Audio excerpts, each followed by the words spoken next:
Calatrava, Romblon.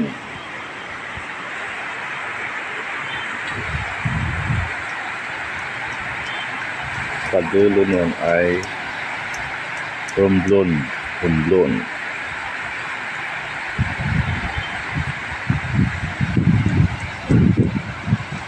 Doon sa nakatanaw na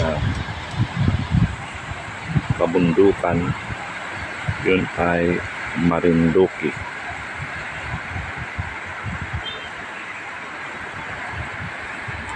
Ang sarap ng tingnan ang karagatan ng Romblon.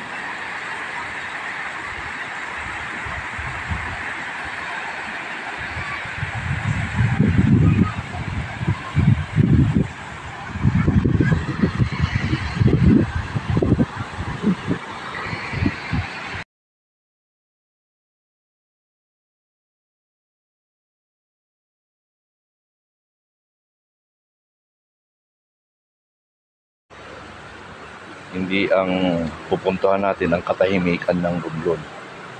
O hindi ang pupuntahan natin ngayon dito ay katahimikan ng ating bansang Pilipinas. Isa sa dahilan kaya hindi matahimik ang ating bansa dahil sa mga panlilinlang ng mga partido komunista sa ating bansa.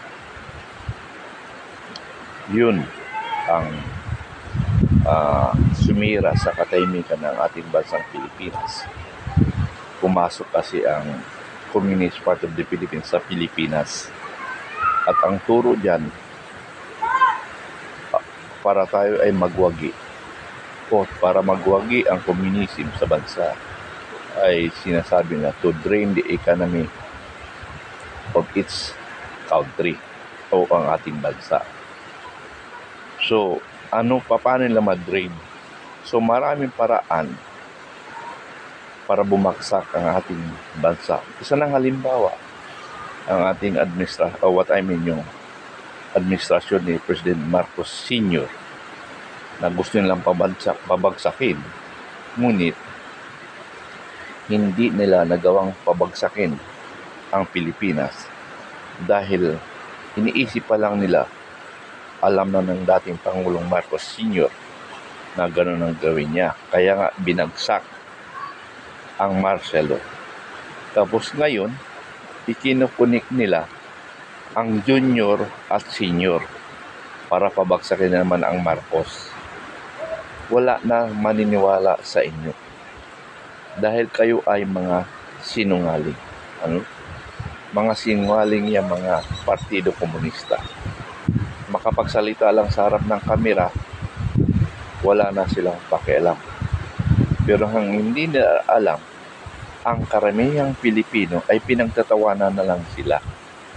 Pero ang kapal na mukha nila, lalo na yung mga representante ng mga partido komunista diyan sa Congress, kahit pinagtatawanan na sila ng kapwa-Congress, bistigahan. hindi pa rin sila nahiya. Ang involved sa likod nito. So, Secretary Chodoro, kami na po ang unang mag-identify. Seryoso po itong ginawa ng dalawang CPP, NPA, NDF, urban cadres. Urban hindi operatives. Sila aktivista lamang. Hindi sila aktivista lamang. At ito po ay mayroon silang sinumpaang salaysay na involved sila sa operations ng CPP, NPA, NDF sa Central Luzon. At ito po ay nasaksihan ng Public Attorney's Office. In-interview sila, Brother Franco Misina. Nagkaroon ng preliminary discussion ang abogado ng Public Attorney's Office, tapos silang dalawa. And then inilabas sila at inilantad doon sa mga magulang at mga representante ng pamilya. And then nandun pa yata ang representante ng Office of the Mayor ng Plaridel. And then NTF-ELCAC, National Security Council, PNP at AFP. So kung hindi talaga ito sinadya at pinagplanuhan, doon pala nagreklamo na sila. Kung totoong sila ay dinokot, sinaktan, tinorture, tinakot. Number 2, nagpaiyak-iyak pa po sa Kongreso si Arlene Brosas, no? At akala niya matitinag sa drama ng kanilang gimmick nila Raul Manuel ang ating mga kasamahan sa Kongreso at titiklop si Secretary Gibo Chodoro ng National Defense at ang ating security sector. Pero hindi eh.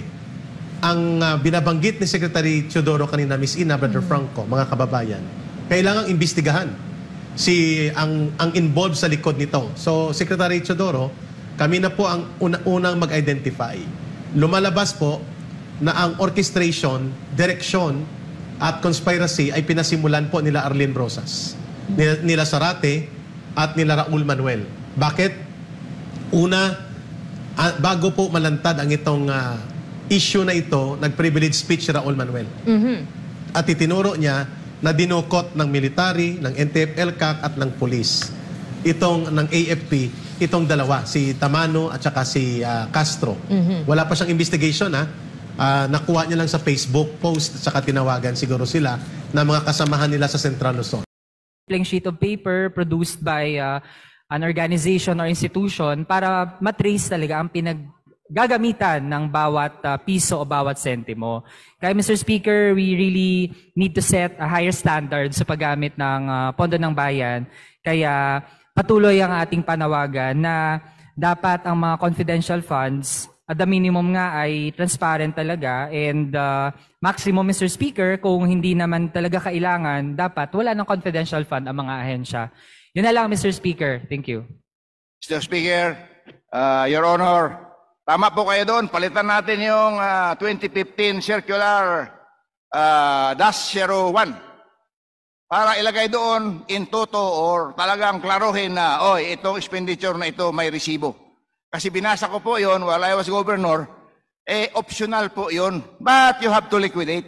And yung submission mo, diretso po sa COA chairman, then ma-audit doon. So far, wala naman kami natanggap na AOM.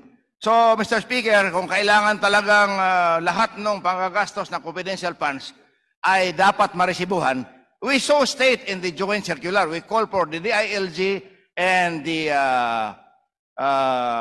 COA, including the pertinent offices concerned, to sit down again and issue a new circular. But meanwhile, that 2015-01 circular is in existence. Yun lang po sinusunod, walang iba eh. So, very clear doon, hindi sila lumalabag sa batas. Mr. Speaker, Your Honor, thank you very much. Thank you, Mr. Speaker.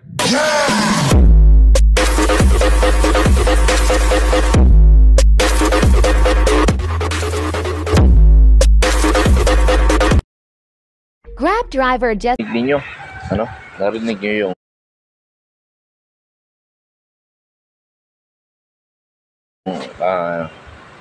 mga sinasabi. Tapos tingnan nyo yung nagsasalita. Lalo na isa, malimang kay Castro, na yung nagsasalita. Alanganin siya sa sinasabi niya. Parang napilitan lang siya kasi nakukonsensya rin. Pero napilitan sumagot dahil ibinigay sa kanya microphone. Pero obserbahan nyo. Pero yung isa, si Castro yata yun, ay talagang hardcore na yun. Talagang biyakin ng utak nun, komunista talaga yun. Pero muntik nang talagang umayon sa sumuko. Pero nagbagong utak nung alam niya na nanahawakan na siya ng kapwa niya demonyo. Lumakas na loob kasi nahawakan niya ng kapwa demonyo. Pero ang talaga doon, ang katotohanan, sabi ko nga noong pa man, na-hostage yung magulang niya. Tulad yan nangyari kay yung dalawang UP student. Yung dalawang UP student, na-hostage yung magulang. Kaya kung sabihin nila, yun na rin sasabihin. Pero nakatapat siya kay then Major Segundo Mitran. Di napaya sila. Pinapasok ko sila sa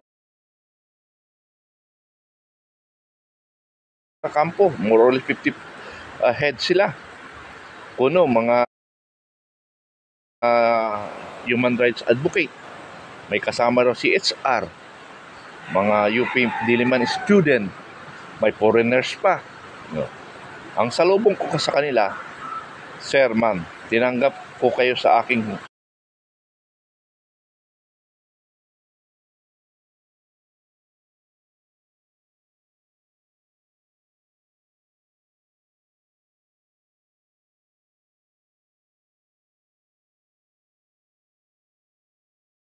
aming headquarters.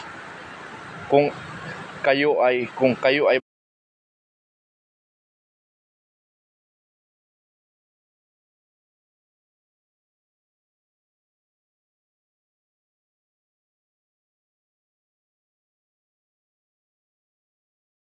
magpapakilala na kayo ay representante ng Partido Komunista. Now, kung hindi nyo sasabihin na kayo ay representante ng Partido Komunista, hindi ko kayo kakausapin. Kasi, in the first place, maglulukuhan lang tayo. Wala tayong matinong pag-uusap. Kasi ibang paniniwala ko, ibang paniniwala nyo, paano magsasalubong yan? Kumbaga sa religion, ibang religion, may ibang religion, alangan naman magkasundo tayo. So, hindi talaga nagkasundo. Without my statement sa kanila, walang nakapagsalita sa kanila. Tamimi sila kasi first time na sinalubong ko sila ng salitang ganun. Alam niyo kung sino nagsalita? Yung dalawang magulang ng nawawalang UP student. Sinama lang namin sila, sir, kasi for moral support. Hindi ko na sinalungat yun. Ganun po ba? So, malaya kayo umikot sa aming kampo kung saan yung sinasabi nyo. So, walang nagsasalita kanila. Ako ngayon ang nag-lecture sa mga human rights advocate. Nilecturean ko sila. Patungkol sa mga partido komunista, nilecturean ko sila. Wala sila nagawa. Pag alis, nakalagay sa dyaryo na tinatrato ko daw sila na kalaban. Hindi ko sila tinatrato kalaban. Sabihin lang nila ang totoo para magkaintindihan kami. So, yun ang punto. So, ulitin ko, kung sino ang mapaniwala nila, yun ay part ng strategy nila para mangakit na naman at para malinlang na naman ang ibang mga kabataan. Kabataan lagi ang target nila kasi mapupusok. So, sabi ko nga, kaya bumaliktad yun, unang-una na stage yung magulang. Pangalawa, mayroong hardcore yata yun, talagang mayroong baguhin. Pero kung hindi nahawakan ng kabila, o kaya subukan natin, malaya yung dalawang mag-ikot at sapat yung magulang, walang makikialam. Bandang huli yan, hindi na yan magsasalita laban sa gobyerno. Pero challenge ko sa gobyerno ngayon, kay Secretary Teodoro, challenge ko po, sir. Sana hindi matalo ang gobyerno. Dahil kay Palparan, pinatalo ng nasa gobyerno noon. Pinatalo, mismo ang gobyerno na patalo Kasi sila, ang gobyerno pa ng panahon na yun hindi malang sinumportahan ang isang general. Sana ngayon, huwag nyo ipakita na hayaan nyo na lang ang ating kasamang sundalo na walang magtatanggol. Pag nangyari yan, tagumpay na naman sila sa strategy. Wala nang mga general na magtatangkang kalabanin niya mga hinayupak na yan. Wala nang officer na magsasalungat dyan dahil wala naman nagpoprotekta sa kanila. Kaya hiling ko, dapat magtagumpay kayo. Pag hindi, nako, sabi ko nga, mas matalino nga ang Partido Komunista. Yan lang, salamat.